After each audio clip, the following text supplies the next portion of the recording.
I am a plant nerd.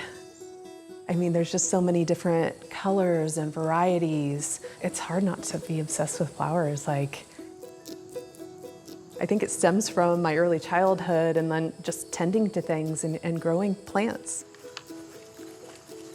Adam and Jennifer O'Neill are the hardworking owners and talented gardeners of PepperHarrow Farm, a flower farm nestled in the hills of Madison County, Iowa.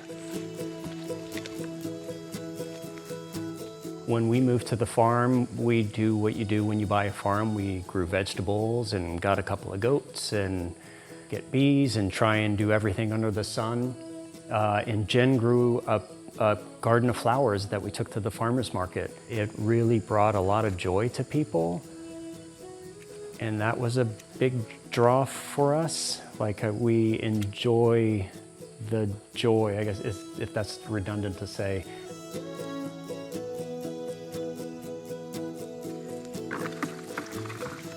So usually in the morning we come out and we cut dahlias early in the morning to fill florist orders.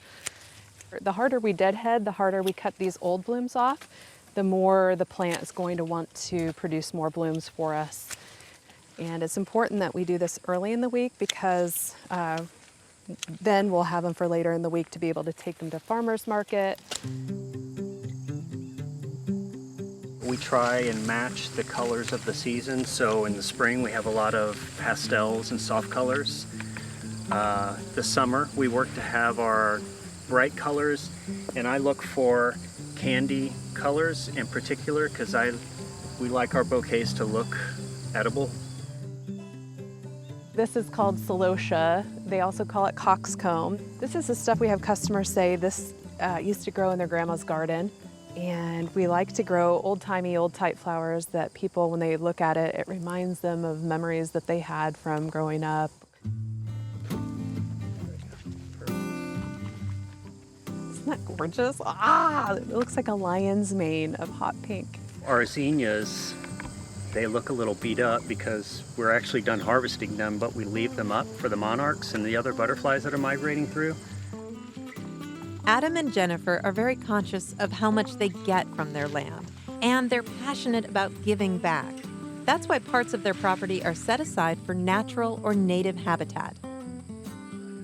If we have milkweed that happens to pop up someplace randomly as a weed, we leave it. It makes people want to get outside. I think we want to promote people to grow their own flowers, to have flowers in their yard, and to do some gardening. We love getting our hands in the dirt, and we love promoting others to do the same thing. Zinnias and sunflowers are probably the two easiest flowers to get started and grow, especially sunflowers. The O'Neills love sharing the bounty of their farm and their artistic flair. They welcome visitors to the farm for design classes and a variety of events.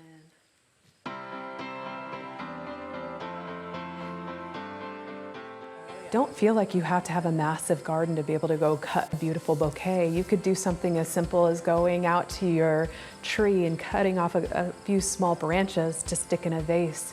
You know, there's just something very organic and natural about bringing the outside inside that just makes everything look amazing. So that's one of our favorite things to do. I think growing flowers is hard, but when we can have people come in and play with flowers, it really brings us a lot of joy, and we like to share that with people. And I think it's too inspiring too from a nature standpoint. I think it's just amazing to see these little tiny seedlings that you plant in spring, and then 2 months later they're blooming out. They're huge. They're blooming out, and it's just like, it's amazing.